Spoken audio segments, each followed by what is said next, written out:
This is For Advisors by Advisors. I'm your host, Evan J. Mayer, and today we have a very special guest, Mr. Brian Buckstein. Hey, Brian. I love it. I love the applause. How are you, Evan? I'm doing great. How are you? Fantastic. Thanks for asking. Awesome. So Brian is a partner at Gonzalez, Shenkman, and Buckstein, PL. I normally say LP. What's the PL? Professional liability. Got it. Okay. And he's been practicing attorney since 1997, coming out of Rutgers Law. And he's handled employment litigation by pretty much all the major players in the financial industry. And it got listed as a 2022 super attorney. That's awesome. Shocking. Congratulations. Thanks. Can't believe I'm doing it 25 years, but in truth, I love it. I love working with employees, employers, and it's a lot of fun. So in the grand old scheme of our audience here, what does Brian do? Brian helps you not get in trouble when you could get in trouble, would be the basis, or looking to move firms or contract negotiations. Funny enough, the way I met Brian, or the way I got his number before we spoke, was I was golfing with a friend Bobby and Kurt up in Jupiter, and I was considering leaving, and they both had recommended you as somebody who helped them with their contracts when they had signed on. And though I was going independent, I got your name and number, and I got like two other names and numbers from attorneys. And you were the second one that called me back. The first one that called me back said that they couldn't speak to me directly. They got an assistant on the line and made sure that they had no conflicts of interest. And I thought that was interesting because supposedly he had another firm that was that he was already engaged with. And so that firm was the firm I was leaving. And so he couldn't take me on as a client or speak to me. And what was interesting when I spoke to you was you had mentioned that right now you don't represent any firms. You actually like to represent the advisor. I do. I really like to represent employees. I do some employer representation outside of the securities industry. But I think for a variety of reasons, employees, financial advisors need assistance navigating this very complex landscape. Yeah. And so, Brian, why don't you give us a little history on you, what you do, and years in the business? And Sure. So I've been doing this for 25 years. When I got out of law school, I was in Manhattan, and I worked for firms like Merrill Lynch and Lehman Brothers and all the big players. Didn't find it incredibly rewarding because, again, large entities, not having an opportunity to meet folks like Evan and learn about Evan's family and what Evan's trying to achieve in his life. So after I hung my shingle, probably about 10 years ago now, I transitioned, so to speak, to largely representing employees in the securities industry. And I do all sorts of stuff. I help folks when there's going to be a U-5 issue. Are they leaving under investigation? Is there an inquiry? What were they fired for? What's going to be put on the U-5? That could be crippling from a career perspective. Promissory notes. Should you have to pay back the promissory note? Should you pay back the whole promissory note? A portion of the promissory note. I did a lot of work when there was a gigantic acquisition 8 years ago, and one large broker-dealer purchased another broker-dealer, and there were all sorts of issues with deferred compensation. Was there a triggering event as a result of the sale? I do a lot of work for folks who are mistreated, discrimination, retaliation, whistleblowing. So anything that touches on employment, I do. I love it. And what you said earlier is going to be my mantra for the next 15 minutes, which is you have to read the contracts. There's loads of contracts. If you don't want to give me the business, give your sister's boyfriend's cousin who's a lawyer the business. I don't care. But to not read the contracts is a horrific disservice. And you're going to come to my office after you're a defendant in litigation, and I'm going to say, you got problems. So while we can deal with that and I can help you in that context, I'd much rather say, here are all the pitfalls, let's avoid them.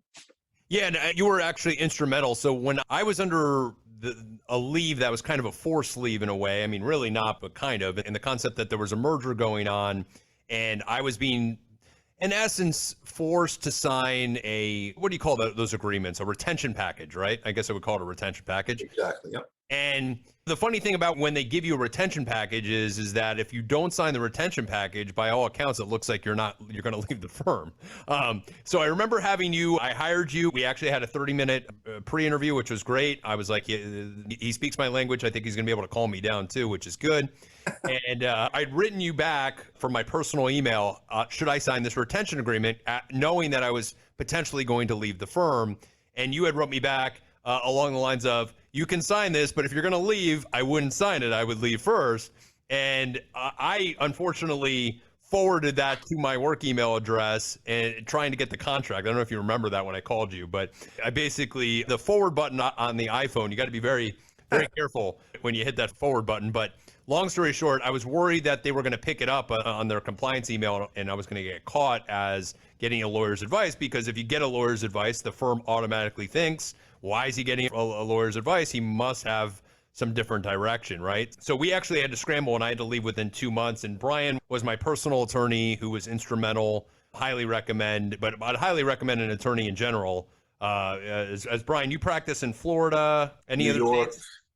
Yeah, and most, as a FINRA lawyer, as long as you're not making appearance in court, and in most states, you can provide assistance outside of the state you're licensed. Outside. Okay, great. Having somebody who they eat, sleep, and breathe employment litigation, in my opinion, was a great person to have. So, you answered many questions. I'm going to ask some questions for you, some overall stuff. Talking about broker protocol. Broker protocol has been around for years. I don't know if it's getting smaller, if it's getting bigger. I think it's getting smaller.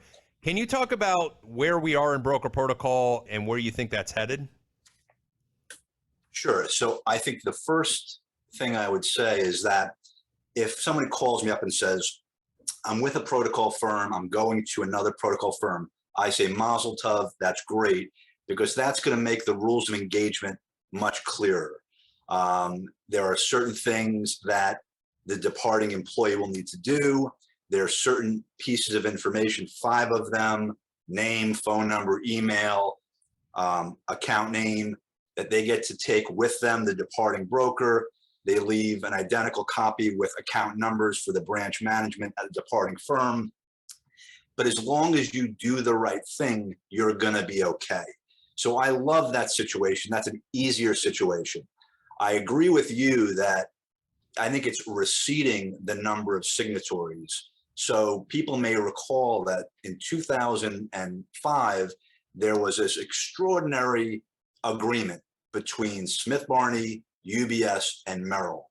That turned out to be 2,000 broker dealers 15 years later.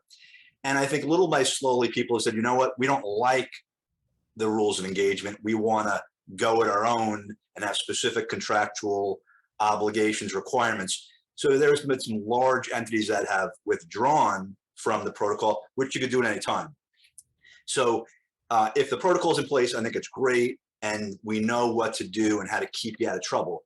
Now, I can't tell you, Evan, the number of times I've said, don't take documents, and clients have boxes under their bed and mattress and backseat of the car and trunk, and it's a recipe for a catastrophe. But you don't take the documents, you take the information, you could do everything you need to do, which is get the clients, right? You want to get the clients. So if it's a non-protocol situation, Evan, then we're going to look at the contracts, and there's going to be a non-solicit. What does it look like? Does it define solicitation? How long is it? Is it too long under the Florida statute? Is it too broad under the Florida statute? Some companies try to have a you won't accept business provision. Now that is inconsistent with FINRA rules. FINRA rules say, hey, customer, you get to choose. So a will not accept provision is against public policy. It's not going to be enforceable. That it's not going to be enforceable. That's interesting, because I had spoke to an advisor. See, I should have called you about a year ago, because he had gotten that looked at from some attorneys on the broker dealer side who said, we may not want to touch this, but he should know. That might be good information for him to know. So basically what you're saying is, under Florida law, from what you believe, that if a client has something in there that they can't even sign the client up regardless, that's not enforceable. It's good. The short answer is that's my belief. The longer answer is, the devil's in the details and the language. But because FINRA prohibits a firm from restraining a customer's right, the dilemma becomes Mrs. Jones says, I'm going with Evan. Then what are you going to do? What is the firm going to do? Saying, no, Miss Jones, we're not going to approve the ACAT, or they have to go over. And then the company runs into federal court for an injunction. Well, one of the needs in order to get an injunction is that it doesn't violate or vitiate public policy. Well, this vitiates public policy when you tell Mrs. Jones she can't have the FA of her choice. Very interesting. With the firms that left broker protocol, Morgan Stanley, I think UBS left broker protocol. These firms, there was a period of time pre-COVID, they were very litigious. From news you would read in the FA news. Has that changed since COVID? Has there been any kind of calm down effect on the litigation end? I would say no. And I think ultimately the two issues which, probably academically, scholarly shouldn't be an issue, but they are. If you have 800 million assets under management, they're going to look at you real close and they're going to want to file a lawsuit. And the second thing is the lawsuit in and of itself is going to benefit the institution. The FA's got to find a lawyer. FA's got to spend a lot of money, time, energy, anxiety. And even if they don't get the TRO or the injunction, the departing institution, I think they're going to get their pound of flesh, and maybe you enter a settlement agreement and you capitulate on certain points you might not otherwise have to.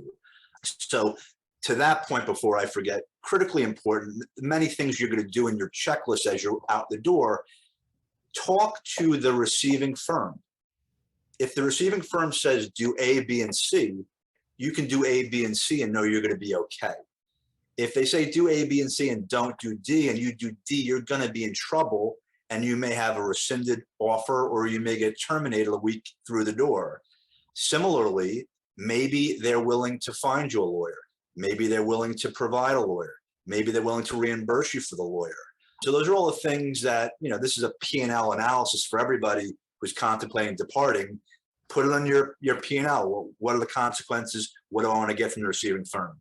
I think that's huge, because when I had left and decided to hire you, the concept of the cost versus the cost of not hiring you was significantly higher. And you got to do your risk analysis when obviously doing that. So I guess the only part I want to hop on here is that on the broker protocol side, do you think that continues to expand, or is that contracting because some of the big firms did leave that created it?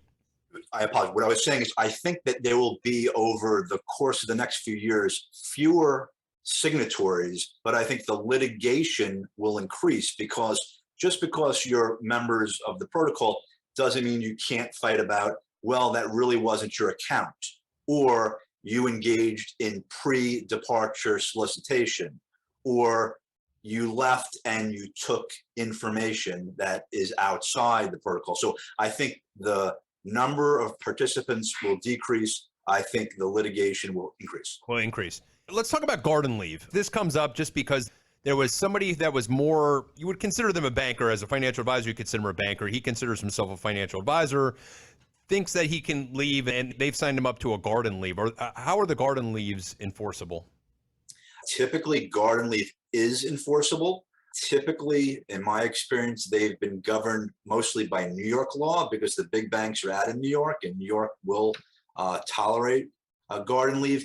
And, that again is, at least there's consideration for, there's a restraint, but there is consideration running back to the person on leave. They're usually getting substantial money.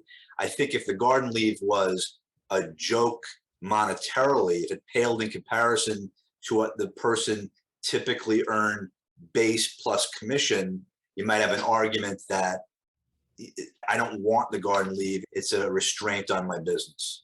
And Brian, just hopping onto the point of signing bonuses, and I don't know what we'll call those as lack of a better word, but signing bonuses.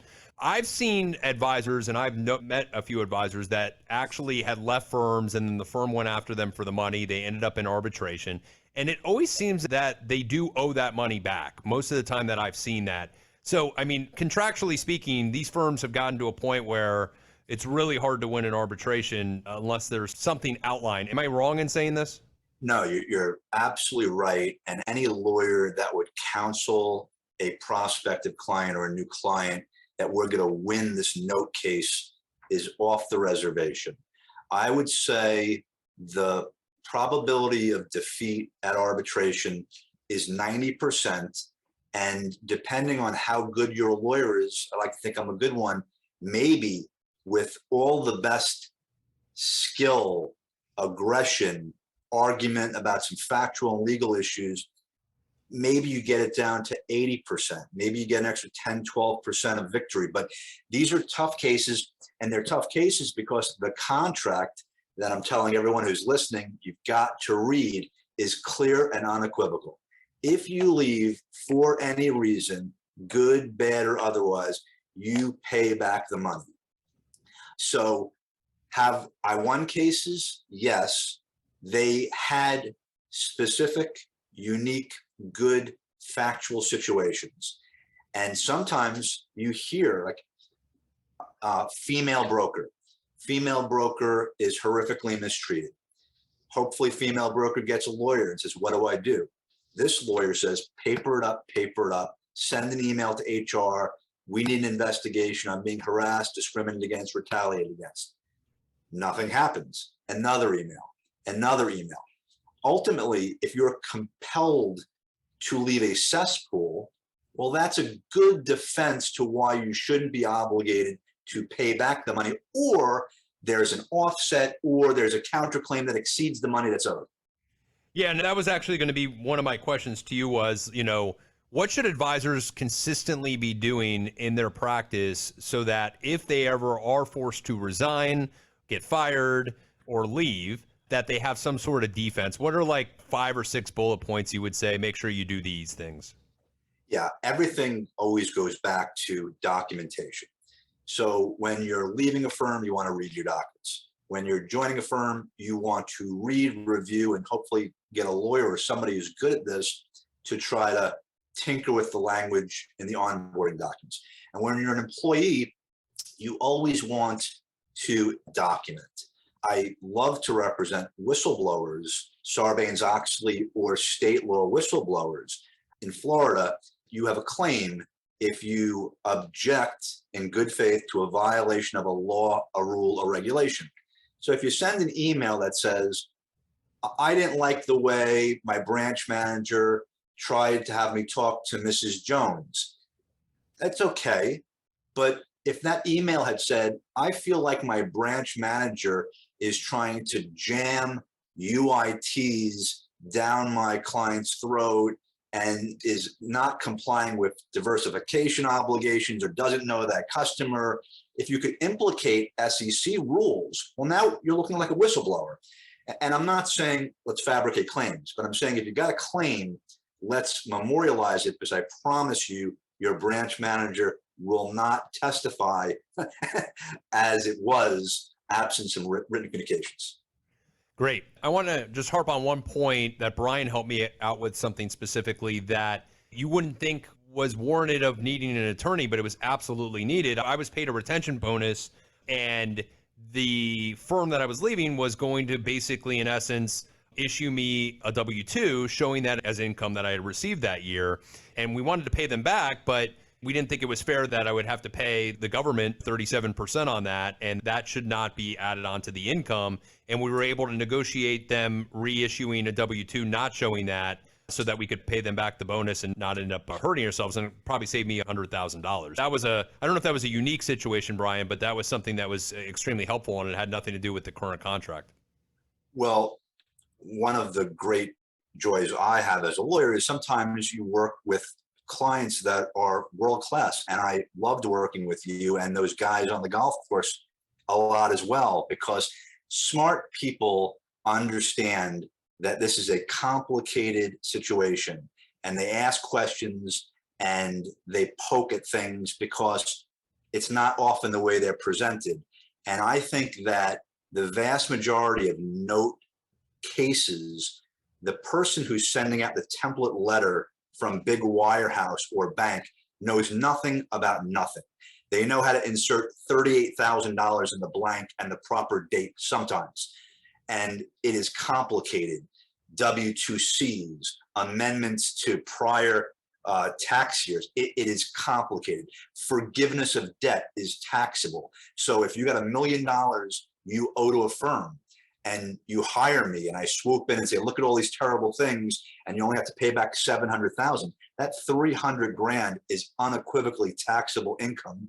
You're going to get a 1099-C. So you need to kind of contemplate all those things. Yeah, it was huge. And you luckily knew the attorney through some other case you guys had worked. And that's why hiring somebody that's seasoned is sometimes a good thing, because you can get through the initial dialogue that I'm not a bad guy. I'm trying to help my client and do right by him. And you're trying to do right by your client. And, you know, that worked out. Brian, RIAs, they're hopping out all over the place. It's the new thing.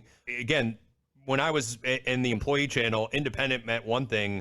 RIA was like a whole different planet. And then I'm coming to find out it's kind of the same planet. With that change, has your role changed at all? I would say no, and largely because I know what I'm good at and what I'm not good at. And so I'm never going to get involved in the rolling out and launching of an RIA.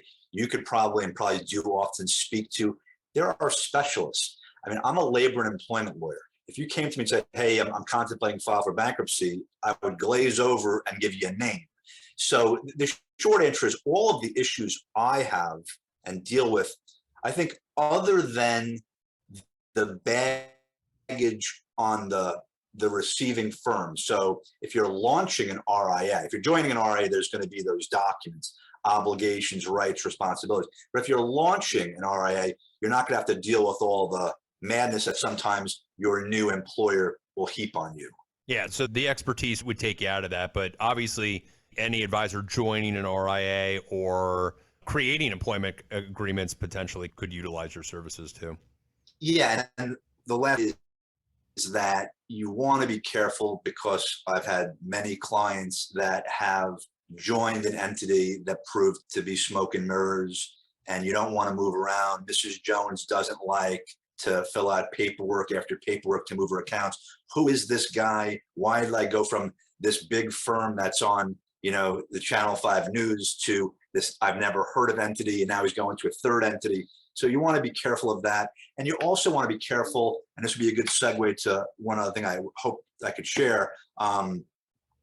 You want to be careful, because when you go to an upstart RIA, they're going to make a slew of promises that may or may not, you know, come to fruition.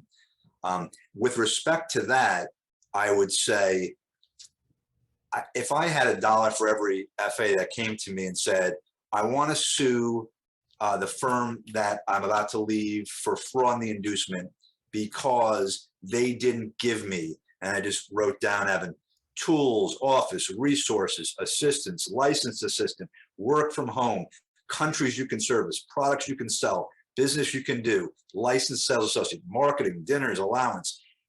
Everybody is in sales. Everybody wants you to come and join. And then all those things don't happen. If you want something, if it's that important to you, get it in writing. Yeah, coming from the bank channel, that was always the thing that is I was not given the branches to succeed. And there's just no way to win that case. And I would always say to the advisor, good luck, you know. So Brian, tell us a really, really, really bad story of something that happened to an advisor that did something the wrong way. And conversely, tell us a really, really good story of something like that just ended up working out so phenomenally that you didn't think was necessarily going to be the case. Well, with respect to did something the wrong way, and you probably actually know these guys. There were 3 guys. They were at a firm in Palm Beach County. They went from one firm to the other firm, and one of the guys decided that a box of documents from the first firm would be a great idea. So he left firm A, went to firm B. They found out about the box, got fired from firm B, filed a U-5 saying he had done terrible things. And so he lost the second job, left the first job he couldn't get back. And who's going to hire the guy with an ugly U-5? So that is an example that I've seen in various forms a few times. One other quick terrible By the way, scenario. that story is legendary in Palm Beach County. So Yeah, no, it should be, and it should be a lesson. But you know what? I think there's still a ton of people who do not want to listen to that lesson, and there will be scenarios just like that. Well, it was interesting because I had you, and I also had a transition specialist who said, like, you know, these are the white lines. Here's the gray lines. Yes. Play there a little bit, but don't play in the black line. You know, so. Exactly right. I had another crazy case, and this goes to careful who you hook up with and do your due diligence to make sure they're a legit operation. A guy was working for a FINRA broker dealer, and the owner of this broker dealer wanted him to do something and claimed that FINRA needed him to do this.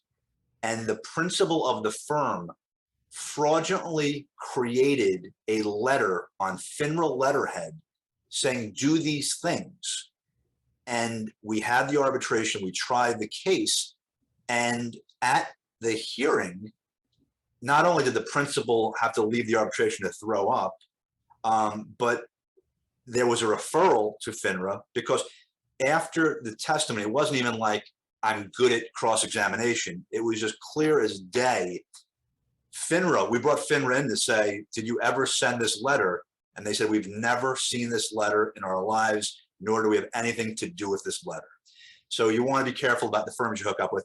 And last, I would just say, just generally, and I would include you, Evan, in this, nothing makes me happier than when people have a, maybe dream is too much, but a goal, an aspiration, a desire.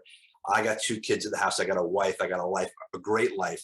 And you want more. So I was at a big law firm. I wanted to hang my shingle, and I'm succeeding.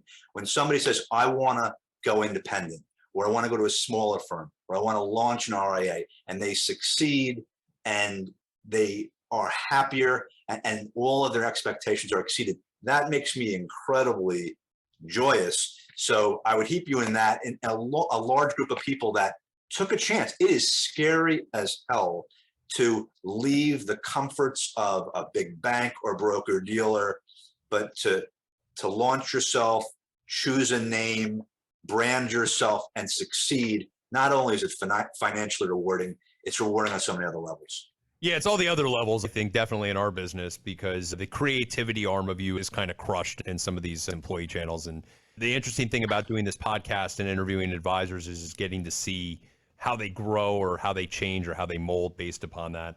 Brian, let's just say that you're driving home, you're listening to this podcast, and you're like, you know, there was a point or two that I really wanted to make that I thought would be valuable for the audience, or even a piece of advice. What would that be? To be redundant, take your time, slow yourself down just a little bit, read the documents.